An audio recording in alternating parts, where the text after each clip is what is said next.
Bharatiya Janata party ने जिस तरह से किसानों के साथ नाइंसाफी किया, शायद आज तक भारत के इतिहास में ऐसा नहीं।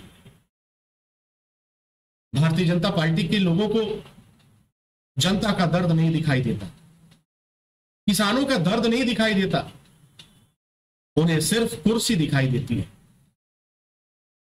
और उस कुर्सी को पाने के लिए वह ये बात भूल जाते हैं कि उस कुर्सी तक पहुंचने के लिए किसानों का समर्थन मिलना जरूरी है, किसानों का साथ मिलना जरूरी है, भारत की जनता का साथ मिलना जरूरी है। हाल ही में हुए चुनाव में अब बीजेपी के लोगों को इस बात की जानकारी हो चुकी है कि हमने जो किसानों के साथ नाइंसाफी की,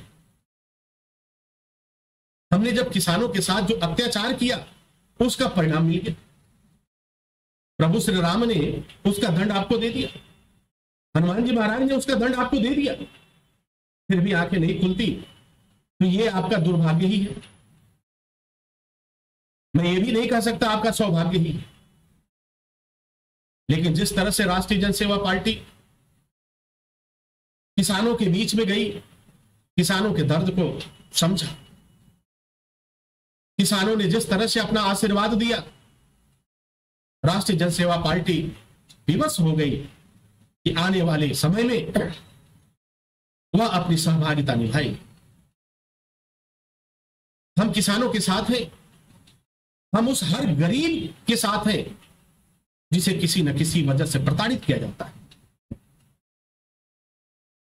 अगर हमने ताकत दिया तो आप बुलडोजर चलाते हैं, हमने आपको ताकत दिया तो हमारे रोजगार छीन लेते हैं, हमने आपको ताकत दिया तो हमें आप बेघर कर देते हैं, हमने आपको ताकत दिया तो हमें आप गुलाम बनाते जा। यह परंपरा बहुत दिनों तक चलने वाली नहीं है, शुरुआत हो चुकी है और आने वाले समय में इसका खामियाजा आपको भुगतना पड़ेगा। हर एक अहंकारी का अंत हुआ है, हर एक तानाशाह का अंत हुआ है, किसानों पर अत्याचार करने वाले अहंकारियों का भी अंत होगा, किसानों के साथ दुर्व्यवहार करने वाले लोगों पर भी प्रभु श्री राम की कृपा होगी या नहीं होगी, ये तो वक्त तय कर देगा। और जनता यह जान चुकी है, भली भांति जान चुकी है कि आप झूठ बोलने के अलावा कुछ कर ही नहीं सकते। क्योंकि जब आप किसी व्यक्ति को खुशियां नहीं दे सकते, जब उस व्यक्ति के दुख और दर्द को नहीं समझ सकते, तो फिर जनता आपको ताकत क्यों देगी, जनता आपको सांसद क्यों बनाए, जनता आपको एमएलए क्यों बनाए? क्योंकि जनता जान चुकी है कि हम इन्हें एमएलए बनाएंगे और ये मेरी छाती पर मूंग दलेंगे, ये हमें ही परेशान करेंगे। आज किसान इतना मजबूर हो गया है कि वह आंदोलन करने के लिए विवश है, उसकी आवाज को कोई सुनने वाला है। और कहीं ना कहीं हमारे किसान भाई बंधु भी इस बात से पछता रहे हैं कि हमने साथ क्यों दिया। मुझसे भी यह प्रश्न होता है कि महाराज श्री आपने भी उस समय कहा था कि नहीं, हमें साथ देना चाहिए, और हम लोगों ने साथ दिया। मैं निरुत्तर हो जाता हूं, मुझसे प्रश्न किया जाता। मैंने उन्हीं लोगों से पूछा और जनता के बीच जाकर पूछा, अब विकल्प क्या है, क्या किया जाए? इन्हीं किसानों ने और भारत की जनता ने एक विकल्प बताया, एक मार्ग दिखाया, और वह विकल्प और वह मार्ग राष्ट्रीय जनसेवा पार्टी के रूप में एक प्रचंड आंधी के साथ इन अत्याचारियों के सामने इनका मुंह तोड़ जवाब देने के लिए खड़ी है। हम ईंट का जवाब पत्थर से देंगे। हर एक किसान के दर्द का बदला हम अपने वोट से लेंगे, हम अपनी ताकत को दिखाकर। अभी तो हमने एक छोटा सा आईना दिखाया, अभी तो हमने उत्तर प्रदेश में एक छोटा सा आईना दिखाया, उत्तरांचल में, हरियाणा में एक छोटा सा आईना दिखाया, मध्य प्रदेश में एक छोटा सा आईना दिखाया, बिहार में एक छोटा सा आईना दिखाया, झारखंड छत्तीसगढ़ में छोटा सा आईना दिखाया। लेकिन आने वाले समय में भारतीय जनता पार्टी को पूरे आईने के साथ आपको अपने आप को देखना होगा और अपनी छवि देख पाएंगे। राष्ट्रीय जनसेवा पार्टी की सफर में भारत का युवाओं का जो सहयोग रहा, किसानों का सहयोग रहा, हमारे दलित समुदाय का सहयोग रहा, मुस्लिम समुदाय के लोगों का जो सहयोग रहा, उसी को तो लेकर, उसी को देखकर, इनके दर्द को देखकर, इनके आंसुओं को देख करके मैंने यह निर्णय लिया कि हम अपनी सहभागिता को निभाएंगे। हम एक विकल्प के रूप में खड़े होंगे और आपकी अब तानाशाही नहीं चलेगी। आपकी जो ये अहंकारी नीतियां हैं, आपकी जो ये तानाशाही प्रवृत्ति है, अब आपकी चलने वाली नहीं है। हर कदम पे आपको सामना करना पड़ेगा। अब तक प्रभु श्री राम आपके साथ थे, अभी हनुमान जी महाराज आपके साथ हैं, लेकिन आज